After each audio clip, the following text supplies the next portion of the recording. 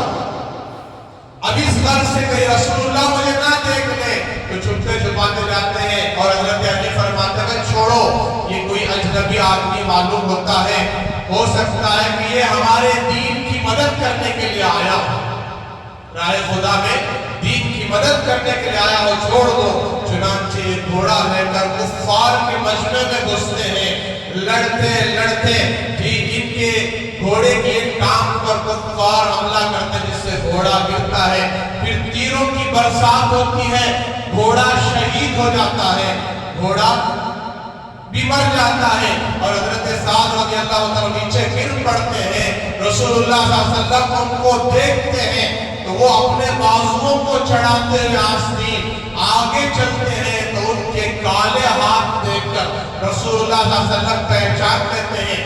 آپ ان سے پوچھتے ہیں مجھے تو تم سعد معلوم ہوتے ہو، کون معلوم ہوتے ہو؟ سعد معلوم ہوتے ہو رضی اللہ تعالیٰ عنہ۔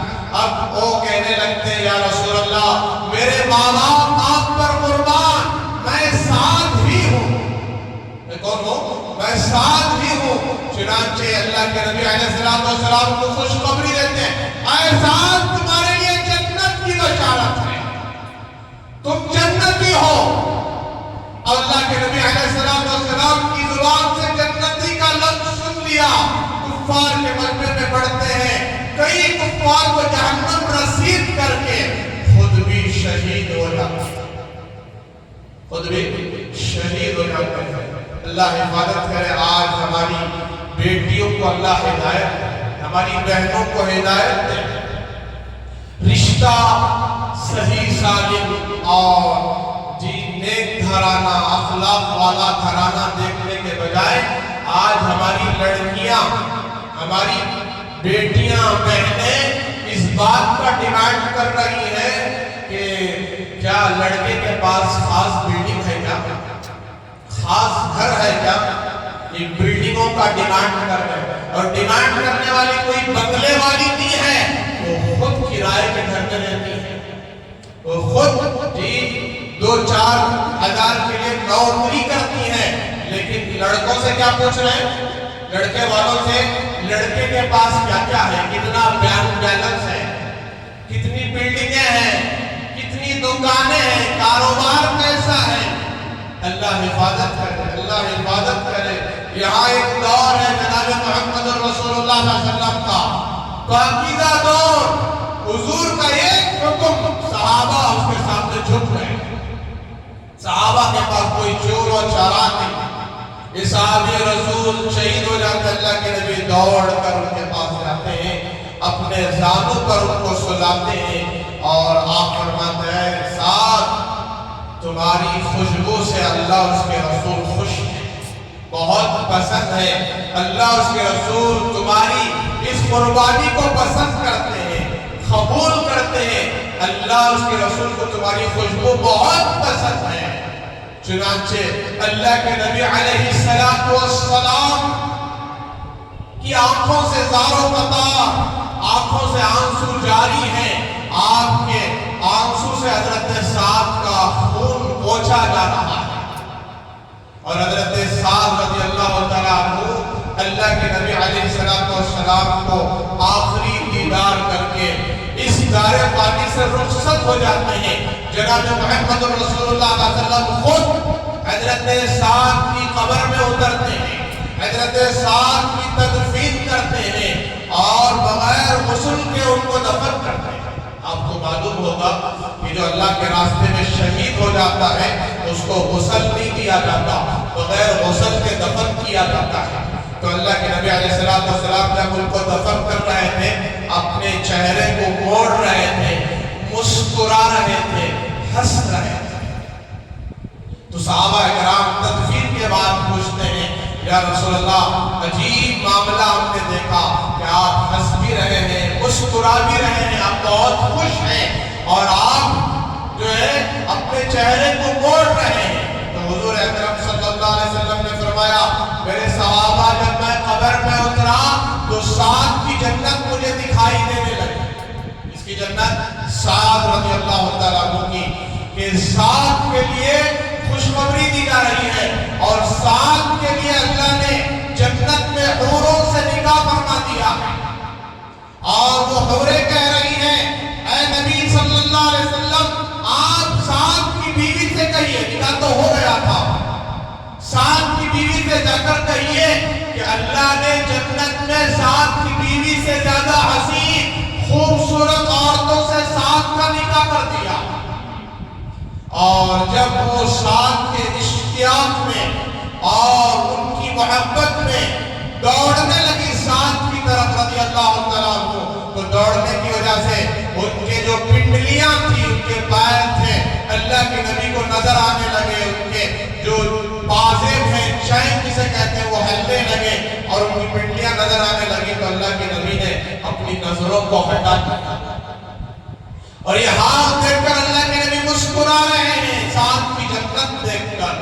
تو یہ قربانی ہے میرے بزرگوں، نوجوانوں کی، صحابہ کرام کی۔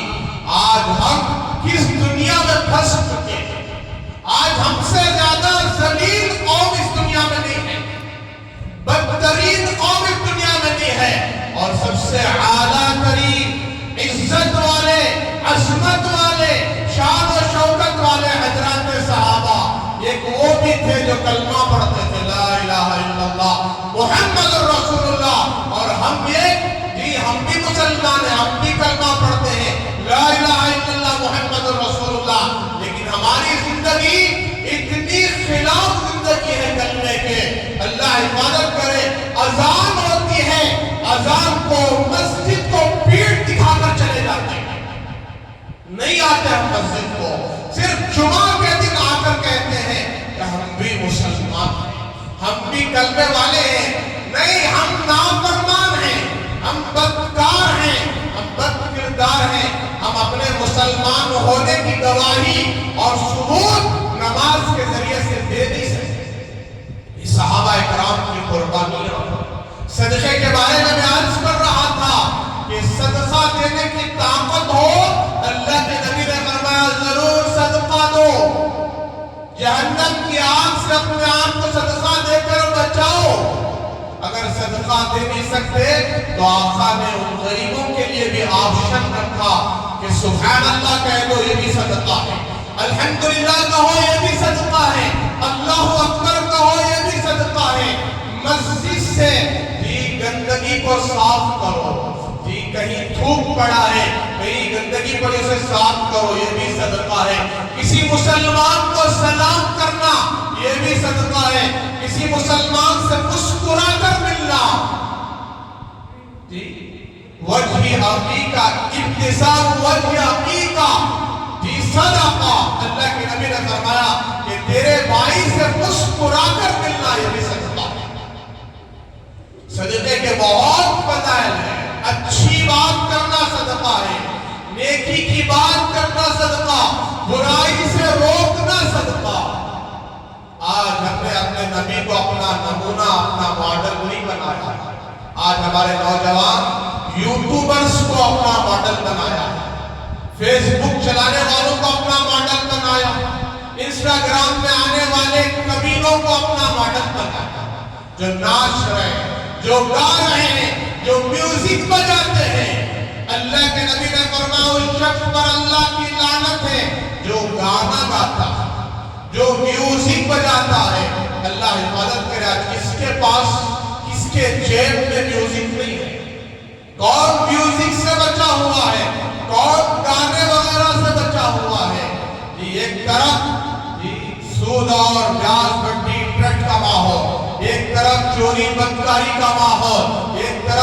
کاری کا ماحول، ایک طرف نشہ شراب گٹکا پان پرک بیڑی سگریٹ کا ماحول، ایک طرف جو ہے ماں باپ کی نافرمانی کا ماحول۔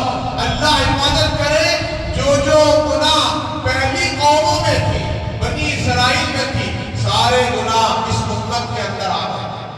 آج امت ذلیل، آج اس امت کو نبی کا چہرہ پسند نہیں۔ دیکھو اپنا چہرہ نبی جیسا ہے یا یہودیوں جیسا ہے؟ داڑھی موٹا چہرہ لے کر جمعہ کے دن مسجد میں آئے ہو، اللہ کے گھر میں بیٹھے ہو، کیا تمہیں شرم نہیں آتی؟ رسول اللہ کا چہرہ تمہیں پسند نہیں؟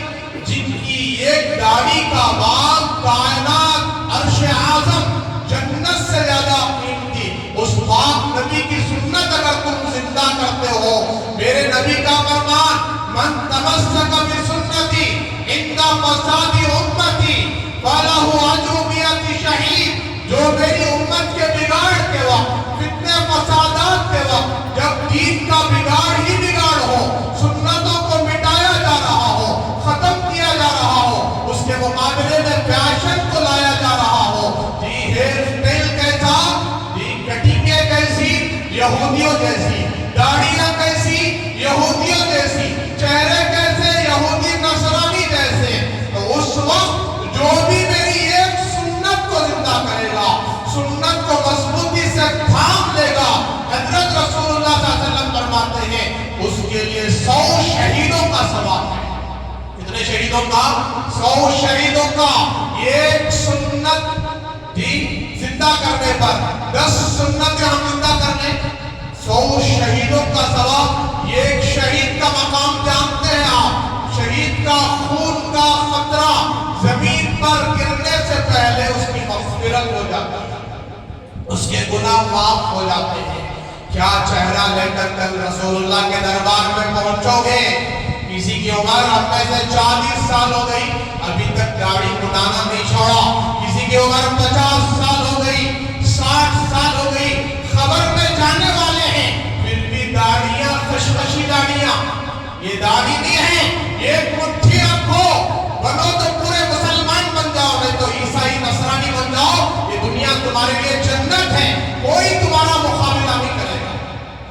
آج یہ RSS والے اور بجرنگ دل والے جو نفرت پھیلا رہے ہیں، اسلام کے خلاف کھڑے ہوئے ہیں، مسلمانوں کو ستا رہے ہیں، مار رہے ہیں، جے شری رام کے نعرے لگانے پر مجبور کر رہے ہیں، نعرے لگا کر اسلام چھوڑ کر چلے جاؤ، وہ تمہاری حفاظت کریں گے، ان کے پروٹیکشن میں آ جاؤ گے۔ اگر کل قیامت کے دن رسول اللہ صلی اللہ علیہ وسلم کو مبارک چہرہ دکھانا چاہتے ہو، رسول اللہ کو خوش کرنا چاہتے ہو، تو شہادت کے لیے تیار رہو، اپنے چہروں کو داڑھیوں سے سجا لو، اپنے سر پر عمامے پگڑیاں ٹوپیاں پہنو، اپنے لباس کو نبی والا لباس بناؤ، سنتی لباس پہنو۔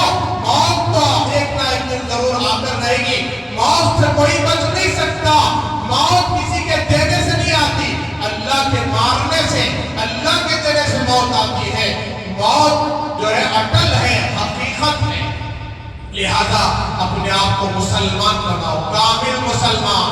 کامل مسلمان بننا ہے، 5 وقت کی نماز پڑھنا ہی ہے، پڑھنا ہی ہے۔ جو فجر چھوڑ دیا ہے اس کے ساتھ نحوست لپیٹی ہوئی ہے، جسے دلیل دراگی کہتے ہیں ہم، کیا بولتی؟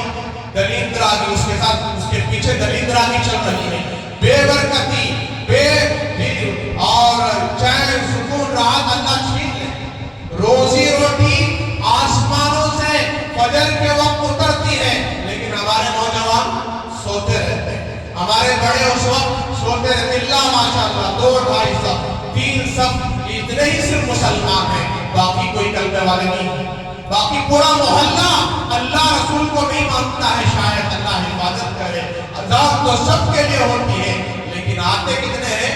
گنے چنے 2 2.5 صف۔ جمعہ میں کیا حال ہے دیکھو، میں آپ سے ایک سے پوچھنا چاہتا ہوں، فجر میں کہاں گئے تھے؟ کہاں گئے تھے؟ کبھی کسی وجہ سے، کسی بیماری کی وجہ سے اگر آ نہیں سکے الگ مسئلہ ہے، لیکن ہر دن کا یہی معمول ہے۔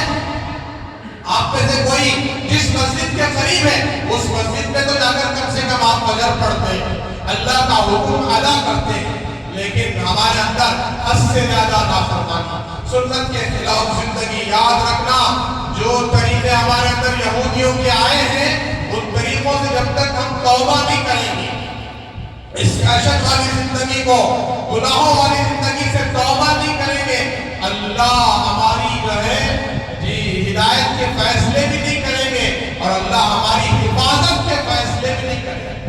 فجر کی نماز مومن کی حفاظت کا ضامن. اللہ کے نبی کی بات مانتے ہو نا؟ اللہ کے نبی فرماتے جو فجر کی نماز پڑھتا ہے وہ اللہ کی حفاظت میں ہے.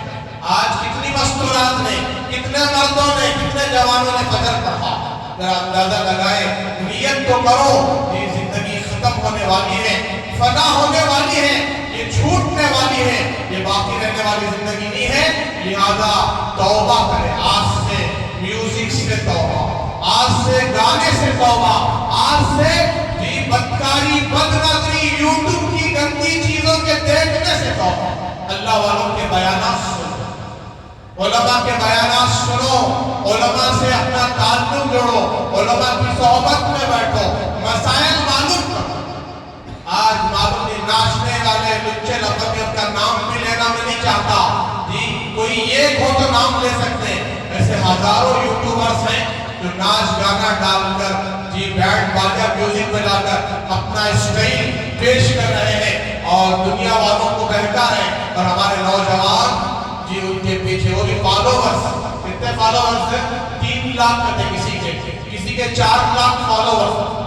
نام لینا نہیں چاہتا، غیبت ہو جائے گی. کیا ہو جائے گی؟ غیبت ہو جائے گی. بس سمجھ لو ہمارے فالوور کون ہیں، کس کو فالو کرنا ہے؟ کائنات کے امام حضرت محمد رسول اللہ صلی اللہ علیہ وسلم کو فالو کرنا. کل قیامت کے دن جی عرش اعظم کا سایہ آپ کے صدقے کو فیل نصیب ہوگا. آپ کی حدیث پر عمل کریں گے نصیب ہوگا، آپ کی سنت پر عمل کریں گے نصیب ہوگا جی، صدقہ و خیرات کی برکت سے نصیب ہوگا. آخری بات یہ ہے، امام زین العابدین رحمۃ اللہ علیہ بہت بڑے اللہ والے، اخلاص پر بات آگے عرض کر دیتا ہوں کہ حضرت اپنی حیات میں 100 گھرانوں کی مدد کرتے تھے. کتنے؟ 100 گھرانوں کو راشن پہنچاتے تھے، لیکن ان کی وفات تک کسی کو معلوم نہیں تھا کہ راشن کون دے رہا. اپنے پیٹھ پر جی چاول کا موٹا سمجھ لے، راشن کا موٹا سمجھ لے، آپ اس کو ڈھو کر لے جا کر دروازے کے باہر راتوں رات رکھ دیتے تھے. کسی کو خبر تک نہ ہوتی. جب دروازہ کھلتا تو راشن کا موٹا اندر پہنچتا. تو یہ اخلاص تھا اللہ والوں کا. جب دنیا سے گئے تو تب پتا چلا کہ یہ وہی ہستی ہے جن کی برکت سے 100 گھرانے چلتے تھے.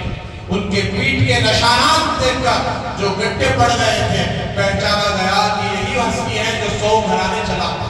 تو صدقے کا اہتمام کریں، اللہ کے راستے میں خرچ کریں، یتیموں کی مدد کریں، بیووں کی مدد کریں، مسکینوں کی مدد کریں اور مساجد کی تعمیر میں حصہ لیں.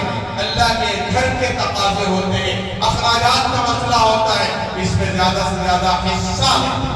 اور ایک حدیث جو 7ویں حدیث جناب محمد رسول اللہ صلی اللہ علیہ وسلم نے فرمایا کہ جو اللہ کا ذکر تنہائی میں کرے، اس بات کی آج بہت ضرورت ہے.